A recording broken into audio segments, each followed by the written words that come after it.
Okay, welcome to another episode of this repairing this truck or getting it prepared to get onto the road.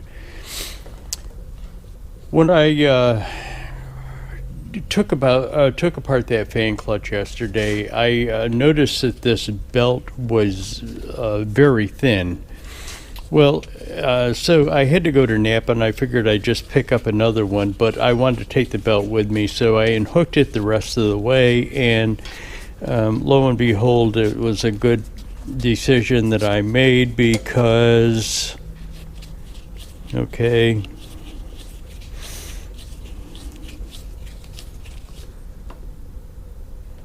yeah. But anyways, I went to Napa, got a new belt. I'll show you, I'll bring you back and show you at a later time because I didn't have them. They were in the warehouse and he's getting them in this afternoon. But the other things that I originally had gone to Napa for. Okay, I just shot that intro clip about the fan belt and told you that I had to go to Napa for something else, and I'd show you later. But let me explain to you, and I will show you what I bought later because I still haven't received them. What I'm going to do is put two work lights up onto the chain binder rack so that it shines back onto the bed of it. Now, what I had originally on the truck was this light. It's a work light. And I'll explain to you the switch that's inside the cab in a minute, but this light doesn't work. And ironically, I buy a lot of Truck-Lite brand lights. All of the marker lights along the side are Truck-Lights. All of the tail lights and backup lights are Truck-Lights. This also is that Truck-Lite, but it didn't work, and it's got a rubber casing around it, but I can't figure out how to get that bulb out of there, or figure out what's wrong with it. The element in the bulb looks fine, but it doesn't work, and I know that the wire that it ran to it works because I wrung it out using a backup alarm. But anyways, I'll bring you back again. What I'm gonna do is put two angle brackets up there and just mount the lights on the top of the chain binder rack, shining back onto the bed of the truck. And here we are in the truck, and here is that light. It is called a work light, and I can flip it on. I'll use that switch and that wire that's under the truck that I know that works to power those two lights that I'm going to put up on the chain binder rack. But anyways, I'll bring you back. Here we are at the bench, and in the last shop update video, I had showed you after I had taken this fan clutch off of the truck, and told you that I was going to read the directions to rebuild this thing, which I never do read directions, but I told you I was going to do it, and I got a kind of a lot of response about it. But let me show you something. I don't know that you're going to be able to see this, but it says center thread left hand. So they're saying that this Torx bolt in here is a left-hand thread. Let me show you the instructions. Using a T55 Torx plus driver, rotate the jack bolt counterclockwise when facing the fan drive. Counterclockwise would be loosening it and it would be a right-hand thread, not a left-hand thread.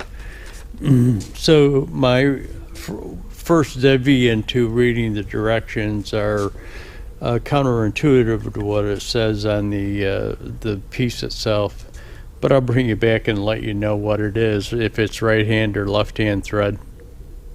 I just kind of thought that was humorous. Back over the fan clutch, and I just shot that clip about the discrepancy between what this thing says and what the book says, and I'm going to tell you two things. it calls for a T55 Torx. I don't have a T55 Torx, but I have these new Torx, T-handle Torx from Mac, and these are the new style that are anti-slip, and it's 3/8. The only problem is this thing is torqued to 100 foot-pounds. So I called my Mac dealer. I don't have this in sockets. I called my Mac dealer and I says, listen, do you have a socket, or do you think I could put a pull pipe on this and try and break it free and get a socket so that I can retorque it later? And he says that he had sockets and he'd drop them off to me tomorrow. Which I'm assuming he meant don't put a pull pipe on this thing and try and break it free. But the other thing that I found is I kind of showed you that note in the thing about removing this thing and the discrepancy between this. Well, guess what? I went to the reassembly because I wanted to see how much torque was on this thing, and it says that that's a left-hand thread, and make sure that you put it back together. So the book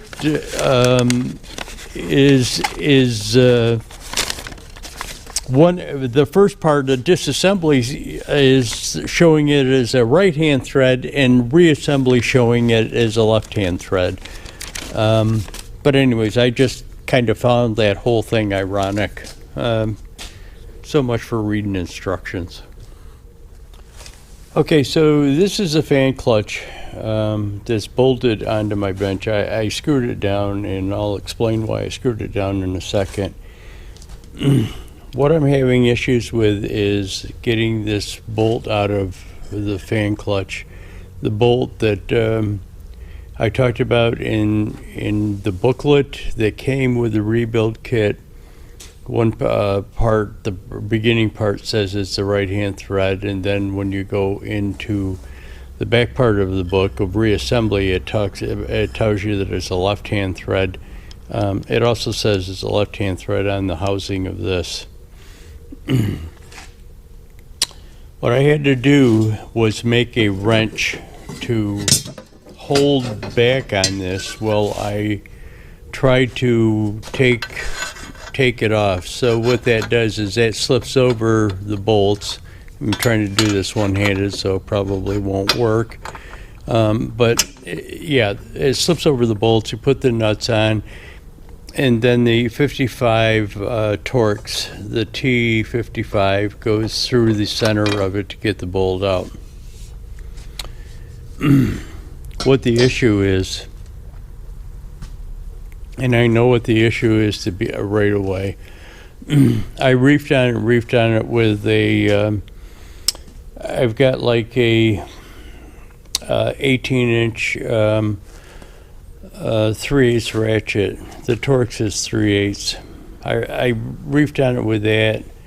Then I put a 3/8 to half adapter on it and use this breaker bar on it, and can't get it. Why I've got it bolted on the bench over here is because I bolt this on and let it turn over against the beam to hold it, and I still couldn't get it. I tried putting penetrating oil in there and rattling on it with an impact gun. Still nothing, absolutely nothing. And it's getting to the point where the bolt is going to start to strip out. The Torx is starting to strip out a little bit. So I guess what my last resort is here, and it doesn't look like, well, maybe some of that penetrating oil that PB Blaster got down in there. I'm going to put it back on one more time, try it. If it doesn't work just conventionally, I'll bring the torch over here and just try and heat the bolt. Now I can't heat anything else because, again, a lot of this is aluminum, and that's what the problem is they've got steel bolt into an aluminum housing. And the thing is, what, 13, 14 years old? I don't want to even think about this, but I might be looking at having to buy a new fan clutch assembly. Anyways, I'll bring you back and let you know how I make out or if I have any success with it. I showed you putting the work lights on and showed you while they were on. Okay, hold on a minute. I had thought I had shot video of me putting these lights on, but apparently I didn't, or it got lost. It seems like either my mind is failing me terribly here, or with this new computer in Windows 10, it seems like things get lost for some reason. Anyways, here are the lights on the truck, and I will take you up there and show you the brackets, but I interrupted that clip with this because I couldn't find the videos that showed these lights being on. So what I'm going to do is I'm going to walk over and turn the shop lights off just so that you can see it in the way it floods the bed of the truck with those lights on. Now, I might have to, I have them set too high. I'm actually going to have to adjust them once there's a load on or that I need to use them.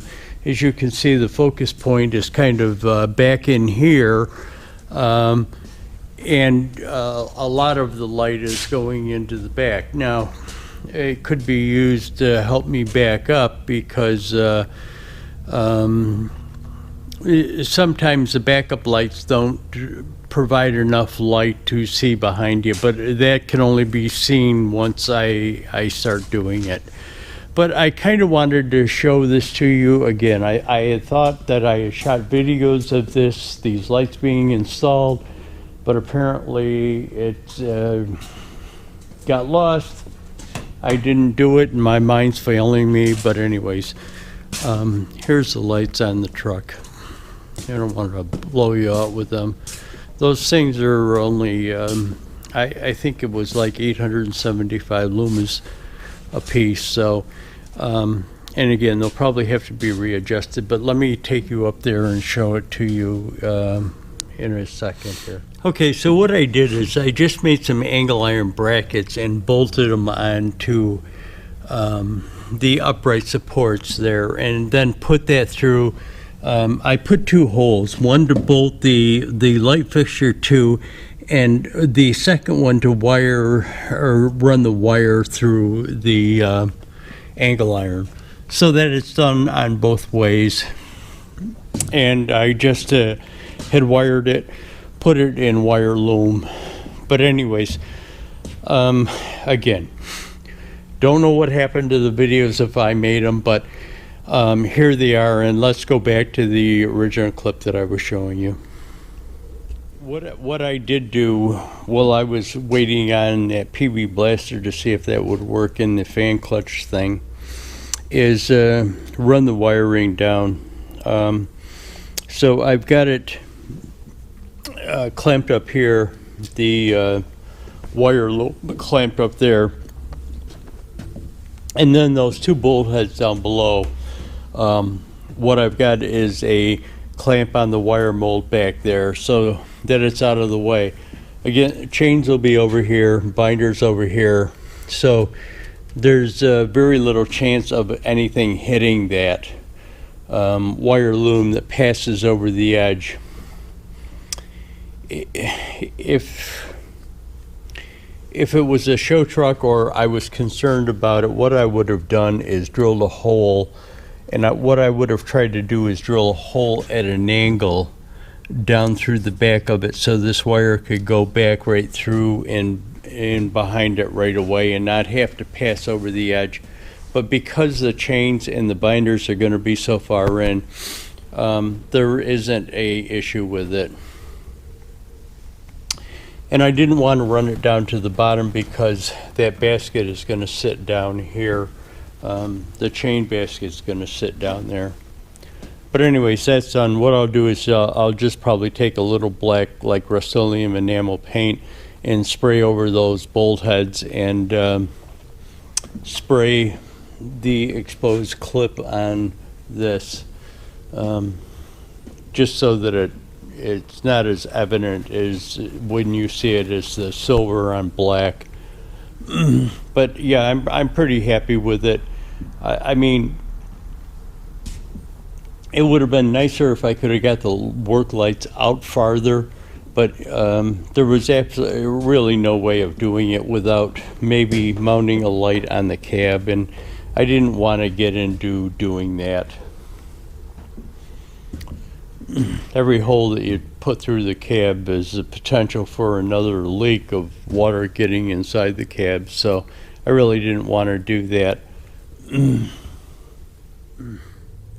So I shot a video, and I'm going to try and see if I can put a video in, like a pick and pick, except video in a video, up in the corner, or the side of it, showing you me heating it. Now, I actually showed two videos, and I'm going to explain. One of them didn't download, or it downloaded off of the camera and erased itself or deleted itself off the camera, but for some reason it didn't come. I can't find it in the computer. It didn't come in with the other video. Regardless of the fact, I heated it up, put penetrating oil in it, and tried to get it, and no luck. And I heated it again. That's a video that I lost, and tried to take it off again. But I also explained, in the meantime, I put more penetrating oil in there, and I'm going to let it soak for a while. Try exploring some options of getting steel bolts out of aluminum, that electrolysis problem.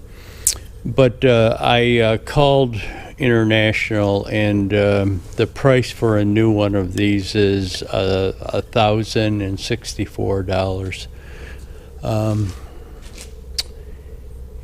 And I've already bought that rebuild kit for it, which was like $120. So I don't know. You know, I guess if the bolt breaks or I can't figure it out, if the bolt does break and I was able to get it out,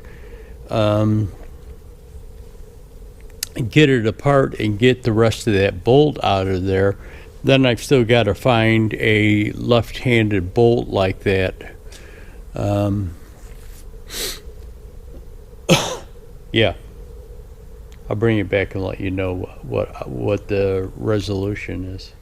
Okay, I'm over here, and this is that bar tool that I made for the fan clutch, so that I could bolt this on there and put it against the beam.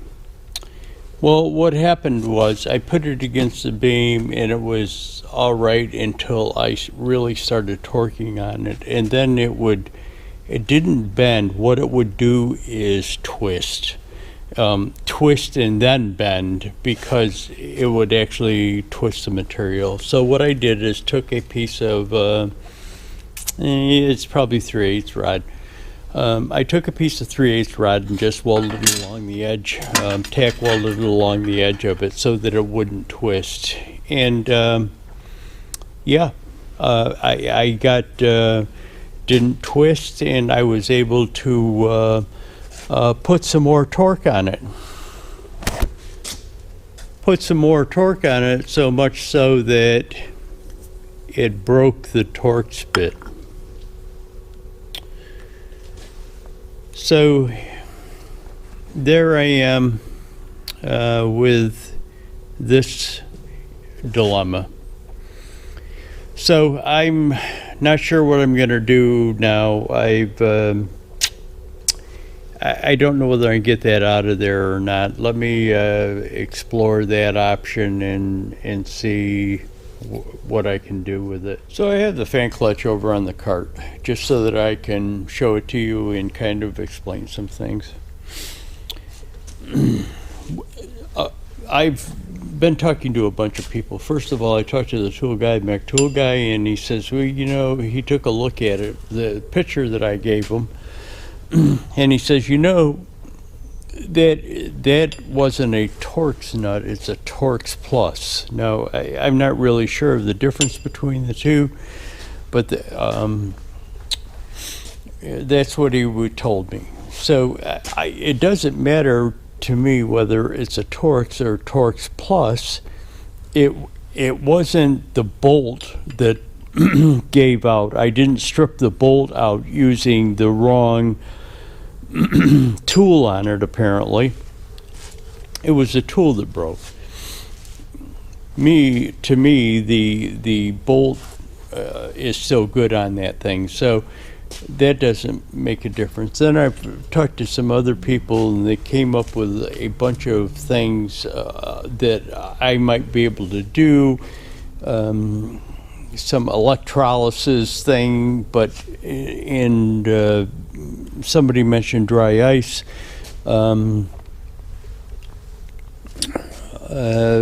Chemicals, somebody said to use ammonia to get it, but here is what the problem is. You see the bolt head in there, but the root of the bolt is actually buried down in here. So I've been heating this bolt head in hopes that me realizing that the root of the bolt is down in here. I've been heating this bolt head in order to maybe create a gap to allow that penetrating oil, PB Blaster, to work its way down the bolt shaft and get into the thing down here. It's probably really not doing anything, because what you actually need to do is heat the bolt above this spot where the thread penetrates into the aluminum housing to get it out. To be able to get that penetrating oil down into the thread, you hoping it was like a capillary action as you heat. I know heating the bolt expands it, which is counterintuitive to the way that we think, but what it does is helps get that penetrating oil down into it.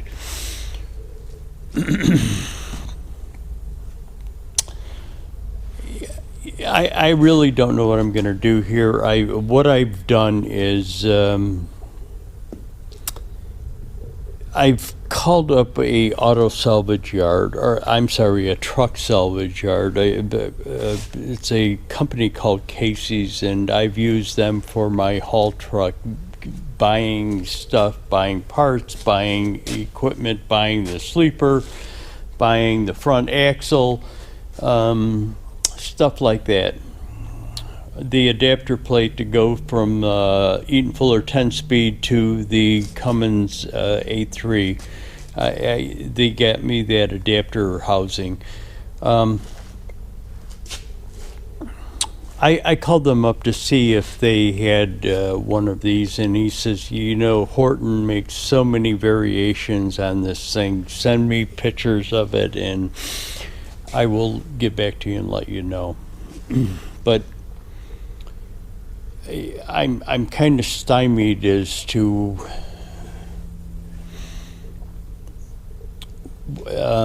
how to get that bolt out of there. You know what I mean? Again, the thread root being down in here where you can't get to it. It's buried under other housings and casings and stuff like that. So you really really can't get into it.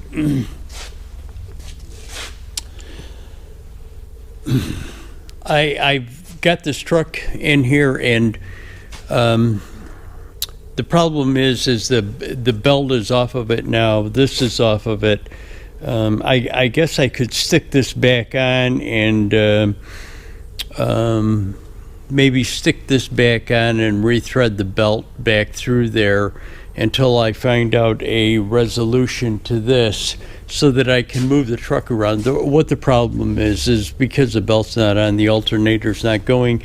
I have this dilemma of this thing. You know, I have a short entrance into my shop from the street.